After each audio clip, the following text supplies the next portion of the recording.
할렐루야. 우리 주님의 은혜가 우리 본향의 모든 가족들에게 풍성하게 내려지기를 간절히 주의 이름으로 축원합니다.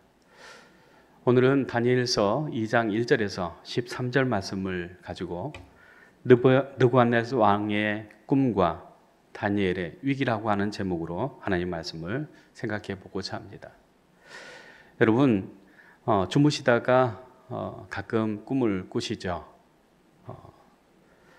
혹시 그 꿈 가운데 가장 기억에 남는 꿈이 있습니까?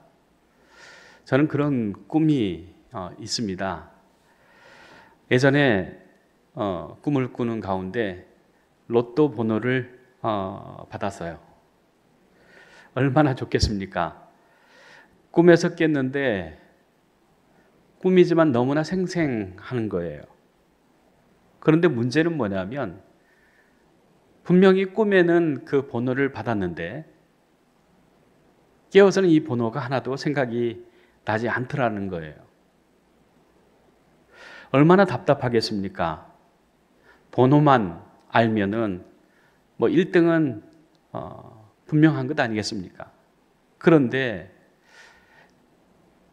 그 번호를 알 수가 없는 거예요. 너무나 답답하죠. 그런데 제가 그때 로또를 샀겠습니까? 안 샀겠습니까? 저는 로또를 사지 않았습니다. 왜냐하면 그런 꿈을 개꿈이다 그렇게 얘기를 합니다. 만약 하나님께서 그 로또 당첨되기를 원하셨다고 하면 다른 것은 생각나지 않다고 하더라도 그 번호는 분명하게 생각나게 해주셨을 텐데 번호가 전혀 생각나지 않았다라고 하는 것, 그것이 바로 제가 로또를 사지 않는 이유였습니다. 여러분, 우리가 여러 가지 꿈에 많은 의미를 두려고 할 때가 많이 있습니다. 그래서 정신분석가 프로이드는 꿈을 이렇게 정의했습니다.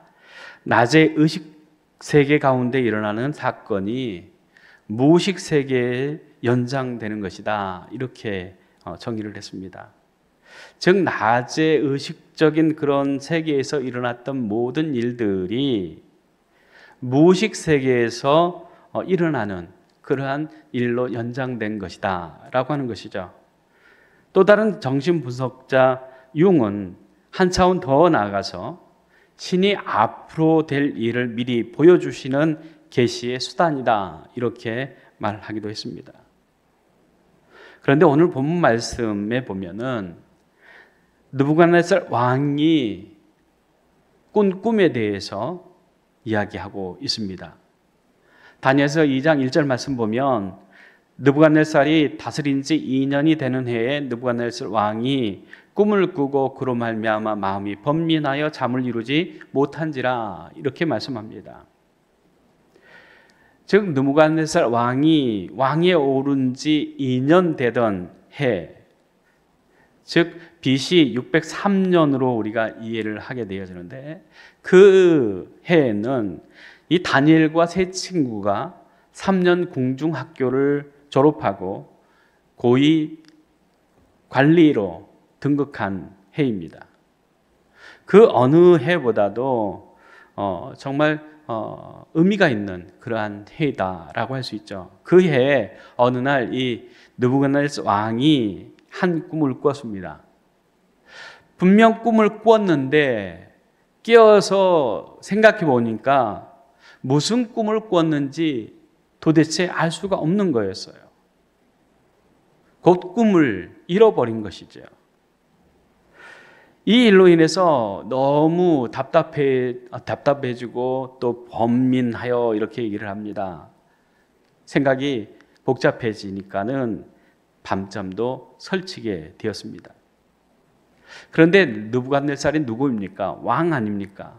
그래서 다음 날 가장 지혜롭다고 할 수 있는 박수와 술객과 점쟁이들과 술사를 부르게 됩니다. 2절 말씀 보면 왕이 그의 꿈을 자기에게 알려주도록 박수와 술객과 점쟁이와 갈대아 술사를 부르라 말하며 그들이 들어가서 왕의 앞에 선지라 이렇게 얘기를 합니다.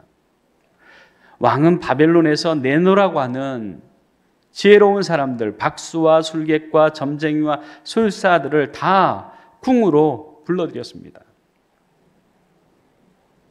고대에는 국가에 무슨 중대한 일이 있을 때에 이런 박수와 술객과 점쟁이와 술사들의 조언을 받고 그것을 결정하는 일이 많았다고 합니다. 그래서 이 느부갓네살 왕도 그들의 얘기를 듣고자 했던 것 아니겠습니까? 그런데 3절 말씀 보면 왕이 그들에게 이르되 내가 꿈을 꾸고 그 꿈을 알고자 하여 마음이 번민하도다 이렇게 얘기합니다. 즉 내가 간밤에 꿈을 꿨는데 그 꿈을 잊어버렸으니 당신들이 내가 꾼 꿈을 찾아 달라 이렇게 말하는 것이죠. 이 말을 듣고 왕 앞에 선 모든 사람들이 이렇게 얘기를 합니다. 4절 말씀입니다. 갈대아 술사들이 아람 말로 왕에게 말하되 왕이여 만수무강하옵소서 왕께서 그 꿈을 종들에게 이르시면 우리가 해석하여 드리겠나이다 이렇게 얘기합니다. 왕이시여 꿈이 있어야 그 해석이 있는 거지 해몽이 있는 것이지 꿈 자체가 없는데 어떻게 해몽이 가능하겠습니까? 이렇게 얘기를 하는 것이죠. 그런데 이 느부갓네살 왕은 너무나 단호하게 명령합니다. 5절 말씀 보면 왕이 갈대아인들에게 대답하여 이르되 내가 명령을 내렸나니 너희가 만일 꿈과 그 해석을 내게 알게 하지 아니하면 너희 몸을 쪼갤 것이며 너희 집을 거름더미로 만들 것이요 이렇게 얘기합니다. 꿈을 알려주면 그것을 해몽하겠습니다. 해석해 드릴 수 있습니다. 이렇게 얘기했던 그 술사들에게 느부갓네살 왕은 너무나도 단호하게 너희들이 내 잃어버린 꿈을 찾아주지 않으면 그리고 그것을 해석해 주지 않으면 너희 몸을 쪼개버리겠다라고 하는 것이죠. 죽이겠다는 것이죠. 더 나아가서 너희 집을 거름더미로 만들겠다라고 하는 얘기는 가족들까지 가만두지 않겠다 이렇게 얘기를 하는 거죠. 왕의 뜻이 너무나 단호하기 때문에 두렵고 떨리지만 그러나 다른 방법이 없기 때문에 다시 얘기합니다. 7절에 그들이 다시 대답하여 이르되 원하건대 왕은 꿈을 종들에게 이루소서 그리하시면 우리가 해석하여 드리겠나이다. 예를 들자면 느부갓네살 왕의 꿈에 제가 조금 전에 말씀드린 로또 그 꿈을 꿨는데 번호를 잃어버렸다라고 하면 자기들이 어떻게든지 그 로또 번호에 대한 것을 얘기를 찾아주겠다라고 하는 것도 될 수 있죠. 그런데 이 지금 느부갓네살 왕은 자기가 무슨 꿈을 꾼지 그것을 꿈을 잃어버렸기 때문에 이 술사들도 지혜자들도 어떤 방법이 없습니다. 이렇게 얘기를 하는 겁니다. 정말로 이 느부갓네살 왕을 정말 우리가 정상적인 그러한 생각을 하고 있는 사람이라고 볼 수 있겠습니까? 말도 안 되는 일들을 지금 강요하고 있는 것이죠. 이런 폭군이 어디 있겠습니까? 그런데 우리는 성경 한 부분에 나오는 이야기로 우리가 읽기 때문에 그 상황에 있었던 그 서슬퍼런 그런 상황들을 우리가 다 이해할 수 없습니다. 그렇지만 그 현장에 있던 이 술사들, 점쟁이들 그리고 이 술객들은 얼마나 간담이 녹아내렸겠습니까? 그런데도 할 수 없이 왕이시여 그 꿈은 우리가 해석할 수가 없습니다. 이렇게 핑계할 수밖에 없는 것 아니겠습니까?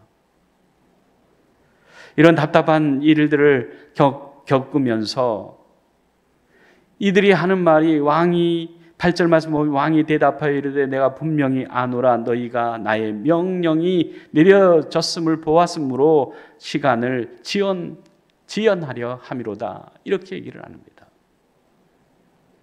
그러니까 그 시간을 벌어놓고 어떻게든 모면하려고 하는 그러한 뜻에서 하는 얘기다라고 하는 것으로 얘기를 합니다. 그러나 이 일은 살고 죽는 일이 되어지기 때문에 그들이 다시 한번 왕에게 이야기합니다. 10절 11절 말씀 보면 갈대아인들이 왕 앞에 대답하여 이르되 세상에는 왕의 그 일을 보일 자가 한 사람도 없으므로 어떤 크고 권력 있는 왕이라도 이런 것으로 박수에게나 술객에게나 갈대아인에게 물을 자가 없었나이다. 왕께서 물으신 것은 어려운 일이라 육체와 함께 살지 아니하는 신 외에는 왕 앞에 그것을 보일 자가 없나이다. 이렇게 얘기를 합니다. 이건 말도 안 되는 얘기 아닙니까? 억지소리 아닙니까? 어느 누구도 그 왕의 꿈을 찾아줄 사람은 이 세상에 없습니다. 오직 있다고 하면 육체를 입지 않는 신들이나 가능한 일 아니겠습니까? 이렇게 얘기를 합니다. 그 말을 듣고도 이 왕은 오히려 큰 분을 냅니다. 12절 13절 말씀 보면 왕이 이로 말미암아 진노하고 통분하여 바벨론의 모든 지혜자들을 다 죽이라 명령하니라. 왕의 명령이 내림에 지혜자들은 죽게 되었고 다니엘과 그의 친구들도 죽이려 찾았더라. 이렇게 얘기를 합니다. 왕이 진노하고 통분해서 이 모든 사람들 다 잡아 죽이라. 그렇게 명령을 내립니다. 그런데 그 지혜자들뿐만 아니라 다니엘과 그 친구들도 그 명단에 들어갔더라. 이렇게 얘기를 하고 있습니다.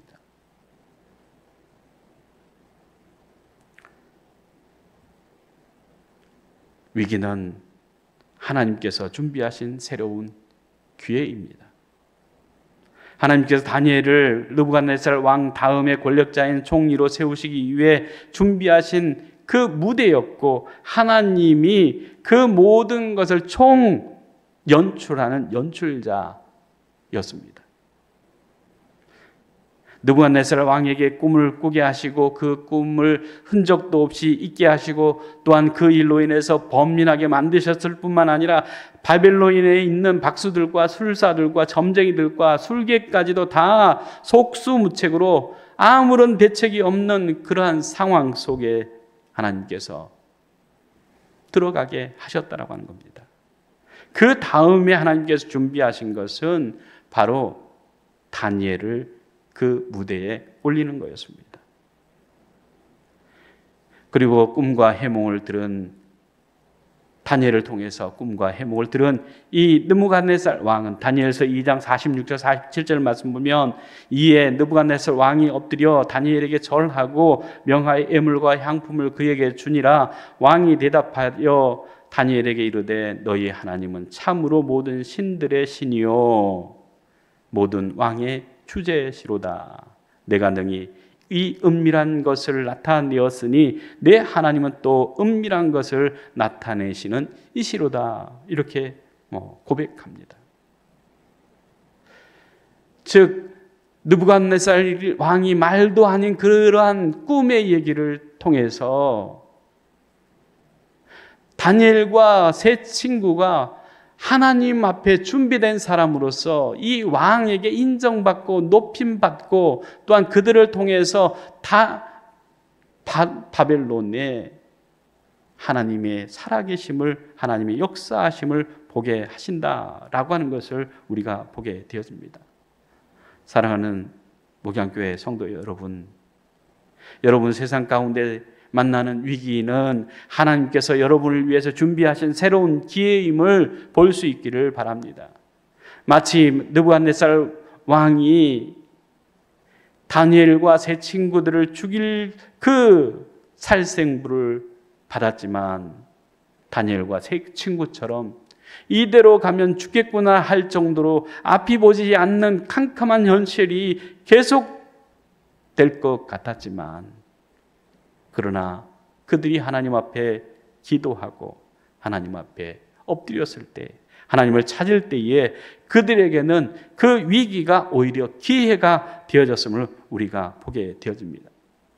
고린도전서 10장 13절 말씀 보면 사람이 감당할 시험 밖에는 너희가 당할 것이 없나니 오직 하나님은 미쁘사 너희가 감당하지 못할 시험 당함을 허락하지 아니하시고 시험 당할 즈음에 또한 피할 길을 내사 너희로 능히 감당하게 하시니라 말씀하고 있습니다.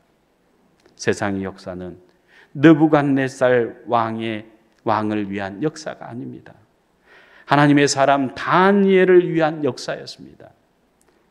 세상의 역사는 하나님의 역사이고 그 역사의 주인공은 바로 하나님께서 기뻐하시는 사람, 주의 백성들을 위한 역사다라고 하는 것을 우리가 보게 되어집니다. 그러므로 사랑하는 우리 목양교회 성도 여러분, 인생에서 어떤 위기를 만났을 때에 또 그것 때문에 절망하지 말고 그 위기를 통해서 하나님께서 준비하신 새로운 기회들을 우리가 바라보면서 하나님 주신 은혜, 하나님 주실 그 새로운 기회들을 기대하면서 믿음으로 승리하는 우리 모두가 되기를 간절히 주의 이름으로 축원합니다. 기도하겠습니다. 사랑의 하나님 참 감사합니다. 역사의 주관자 되시는 하나님, 우리를 가장 아름답고 선하고 하나님 보시기에 기뻐하시는 사람으로 하나님께서 저희들을 세워주시기 위해서 때로는 위기 앞에 서게 하는 것을 우리가 보게 되어집니다. 우리가 위기를 맞이했을 때에 두려워하거나 절망하거나 낙심하지 않고 위기 뒤에 고난 뒤에 숨어있는 하나님의 축복을 보게 하여 주시고 하나님께서 우리를 위해서 준비하신 새로운 기회들을 보게 하여 주시어서 하나님 은혜 가운데서 기대하며 소망하며 하나님을 믿는 믿음으로 승리하며 살아가는 저희들 되게 하여 주시옵소서. 예수님의 이름으로 기도드리옵나이다. 아멘.